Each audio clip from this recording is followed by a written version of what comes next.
dont celle de Lannion, qui apparaît Ça va et toi? noir. Après celle de Guingamp, annoncée de longue date, l'événement qu'est la naissance ne serait plus qu'une ligne de plus sur un tableau comptable. Les futurs maires de Lannion et des communes alentours se retrouveraient ainsi au minimum à plus de 70 km et 45 minutes pour accoucher. Et ceci évidemment hors saison touristique, qui, comme chacun le sait, double les temps de trajet. Alors que dit ce rapport de 28 pages? Pour la petite anecdote, nous l'avons eu en priorité par un ami médecin, contrairement à certains élus qui n'ont eu que ce qui se disait dans la presse et sur les médias, divers et variés. Tout d'abord, il présente le contexte historique, politique et législatif, ou pas, qui ont conduit à la situation actuelle.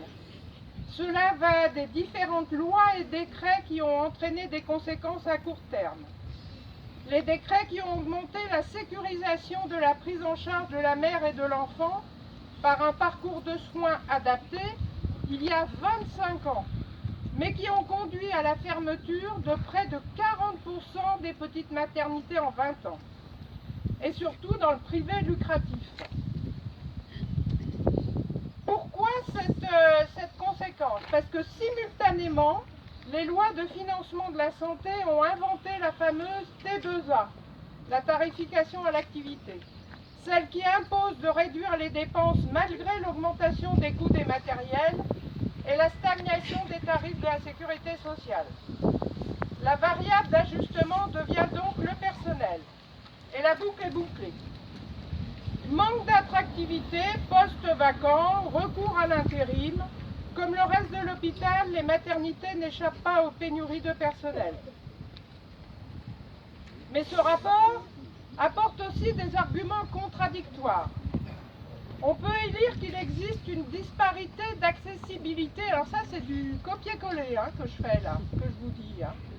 On peut y lire qu'il existe une disparité d'accessibilité entre les régions et des départements à l'intérieur de ces régions. Chez nous, c'est Trébeurdin qui gagne la palme de l'éloignement avec Saint-Brieuc. On peut y lire aussi que le seuil minimum du nombre d'accouchements réalisés par une maternité reste arbitraire. De 300 accouchements par an minimum pour qu'une maternité soit sécuritaire, ce chiffre a bondi à 1000 en quelques années. Et ils disent arbitraire.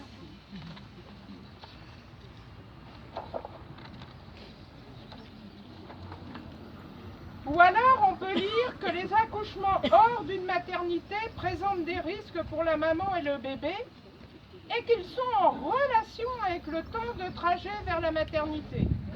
C'est pour ça qu'ils proposent comme solution de regrouper les maternités à plus de 45 minutes du domicile des mères.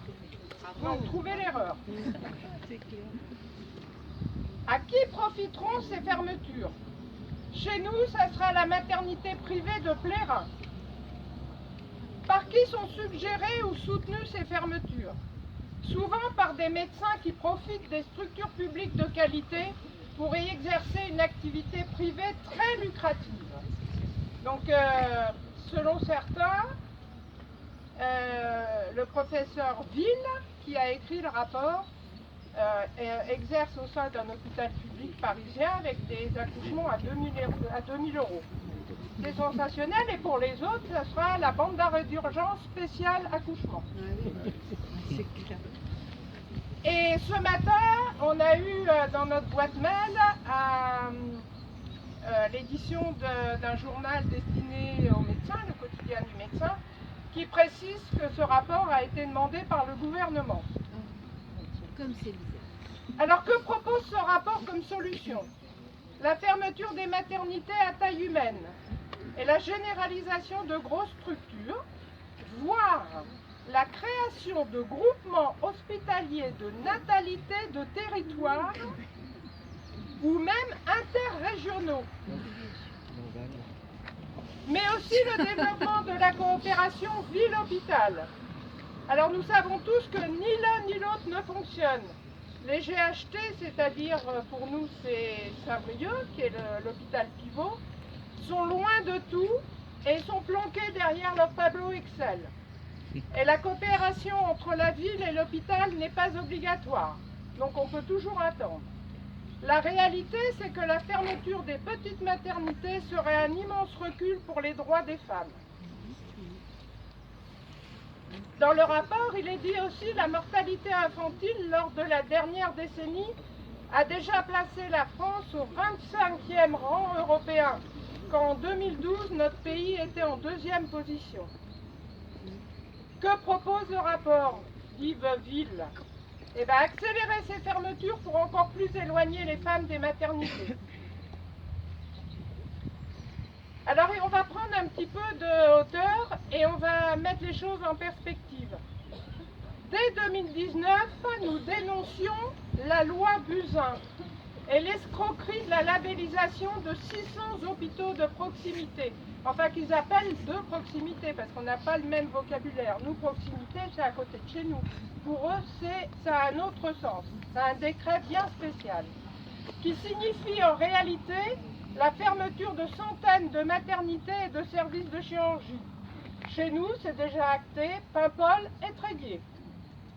Les stratégies pour y parvenir sont variables selon les territoires. Ici, le prétexte est un manque de sages-femmes. Ça, c'est Guingamp.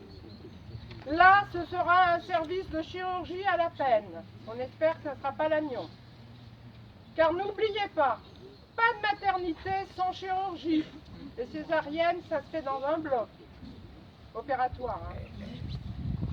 S'il n'y a plus de chirurgie, il n'y a plus de maternité.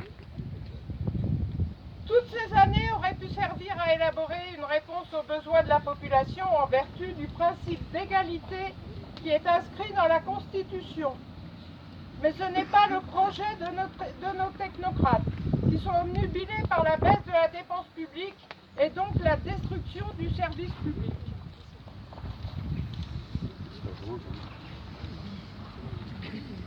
Depuis l'apparition de ce rapport, des nuances ont été apportées et des démentis publiés, contredisant des cartes qui ciblaient certaines villes bretonnes. Mais rien pour Lannion, aucun démenti de nulle part.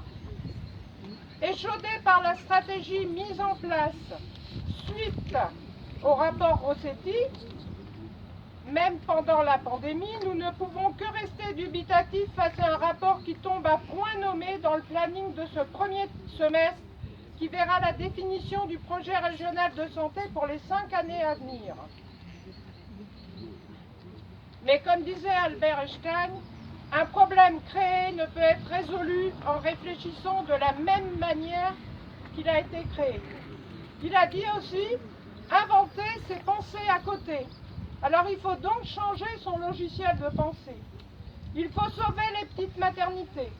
Alors pour les conserver, d'abord, fermons Plérin, la maternité lucrative d'Hospy Grand Ouest, scandaleusement proche de la maternité publique de l'hôpital de Saint-Brieuc. Les médecins ne veulent pas venir, alors revalorisons les salaires et les conditions de travail. Libérons du temps médical en supprimant les réunions chronophages qui ne traitent pas des patients. Il faut renforcer nos hôpitaux locaux pour attirer à l'hôpital de Lannion les internes du CHU de Brest. C'est le centre hospitalo-universitaire dont dépend Lannion. Il faut créer en urgence des hébergements sur le site de l'hôpital pour les accueillir. Il manque des médecins et des soignants. Alors créons de véritables places en fac de médecine. Supprimons Parcoursup qui pénalise les étudiants en santé très motivés. Favorisons la formation continue obligatoire qui permettrait de progresser dans sa filière de métier. Fidélisons les étudiants par un salaire d'études en échange d'un engagement de quelques années dans le service public de santé. Une seule contrainte à ce mode de pensée. Le patient plus âgé, ici ce sont les mères, doit être au cœur des réflexions et participer à celle-ci et à la prise de décision. Ça s'appelle la démocratie sanitaire, ce qui n'est pas du tout le cas. C'est carrément une coquille vide. Soignants, citoyens, c'est-à-dire nous tous, élus, on les attend. Chacun a son rôle à jouer dans la défense de notre service public de santé. Et pour finir, j'appelle encore Albert Einstein. L'État est notre serviteur et nous n'avons pas à en être les esclaves. Merci.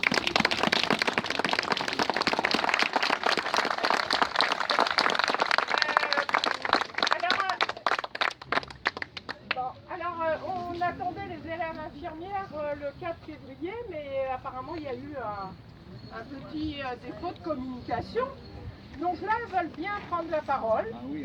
Donc on va leur laisser. Ensuite, on a un maire, s'il veut s'exprimer, il le peut. Et puis, sinon, petit consigne de sécurité, la police demande à ce que lorsqu'on descend vers le quai d'Aiguillon, on reste sur les trottoirs. Voilà. C'est Hein, une c'est mieux. manifestation c'est nouveau. Ça c'est, bah oui. C'est quand même balèze. On peut peut-être même rester là carrément. Enfin, si c'est vraiment on dérange à ce point. Bien, bonjour à tous. Donc, moi je suis Molka, étudiante en deuxième année ici à l'école de Lannion. Donc on sait tous la pénibilité et tout d'abord ce manque de recrutement et ce manque de personnel qui est énorme dans tous les hôpitaux du territoire. Nous d'abord on sait d'avance qu'on aura de la place, qu'on aura du travail, mais dans quelles conditions? Et comment nous allons trouver dans quelques années les hôpitaux qu'on connaît actuellement réellement en grand déficit de personnel, avec une mauvaise cohésion qu'il y a avec l'encadrement et les personnels qui sont carrément sur le terrain.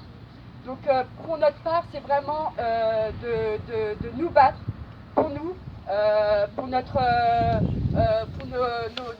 projets futurs, mais surtout c'est se battre aussi pour tous les usagers du territoire des Côtes d'Armor, parce qu'ils ont réellement besoin d'avoir un hôpital de proximité, un hôpital qui permet de les accueillir et surtout de bien les prendre soin. C'est pour moi, un des objectifs principaux, c'est de prendre soin de l'autre. Donc voilà. Bravo.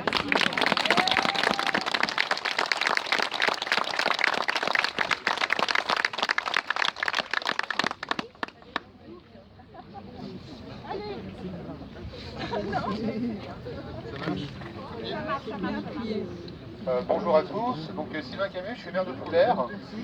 Je n'avais pas forcément envie de m'exprimer parce que je suis pas forcément. Enfin, je pense que c'est à la population entière de s'exprimer. On est élu, on faut aussi qu'on prenne nos responsabilités. Là, c'est vrai que je ne vois pas beaucoup d'écharpes. C'est un peu dommage. Voilà, non, ouais, globalement, j'ai mal au Trégor aujourd'hui. J'ai vraiment mal au Trégor. Voilà, je suis aussi élu communautaire. Voilà, on nous dit, il faut promouvoir, il faut développer le Trégor, il faut développer l'emploi. Ça va être compliqué au bout d'un moment d'attirer des salariés, des employés, pour faire vivre l'économie et les services dont on a tous besoin, si on n'est pas capable de répondre aux besoins de base avec un hôpital de qualité. Et on veut aussi attirer des familles avec enfants. Et à ma connaissance, les enfants ne naissent plus dans les fleurs et dans les choux, mais ils naissent bien dans les maternités. Et les femmes, surtout aujourd'hui, méritent d'avoir un cadre de qualité pour accoucher normalement. Voilà, merci. Et merci à vous. Alors, petite précision par rapport à ce que vient de dire le maire de Soulève. Le 14 mars, mardi 14 mars, il y aura le conseil communautaire à LTC. Donc le public a le droit d'être présent mais silencieux. Normalement, il devrait être question d'une motion de soutien à l'hôpital public. Donc nous aimerions être nombreux pour tenir des affiches, des pancartes qui donnent le message le plus important, c'est que si on n'a pas un hôpital fort, on n'attirera pas de médecins de premier recours, c'est-à-dire les médecins généralistes. L'un ne va pas sans l'autre. c'est le message à faire passer. Donc, si de nombreuses personnes pouvaient venir, être présentes, l'horaire c'est 18h normalement? Non? Alors la séance du conseil communautaire est bien à 18h, sauf que cette fois-ci nous avons une formation qui est organisée juste avant à 16h. Donc je pense qu'il y a pas mal d'élus qui vont arriver à 16h. Peut-être bien qu'on y soit. pas la formation qui est proposée vont peut-être venir à 18h, donc je pense qu'il faut Être là à 16h. être là à 16h et revenir à 18h. Et j'espère que la motion sera bien... le président Gervais Hugo a promis qu'une motion serait proposée au conseil communautaire. Il va être très long ce conseil communautaire, il y a le vote du budget. Donc voilà, donc la motion elle passera à la fin. Donc tout le monde sera déjà fatigué. Mais voilà, on sera là, on sait que la motion est là. Voilà. Donc venez à 16h et à 18h si vous êtes présent au début de la séance. Au siège de la Notre-Dame Communauté, en face de l'IUT, rue Monge. Mardi prochain, mardi, oui 14. Non. 14, Si, 14, ouais. Donc je rectifie ce que j'ai dit, il y a bien des élus, mais ils n'ont pas déjà. Donc je remercie Marie-Annick Guillou qui est conseillère départementale. Voilà. Et qui siège au conseil de surveillance de l'hôpital. Bon ben on va là tranquillement descendre vers le quai d'Aiguillon. Et si on pouvait avoir des volontaires pour porter la banderole en premier.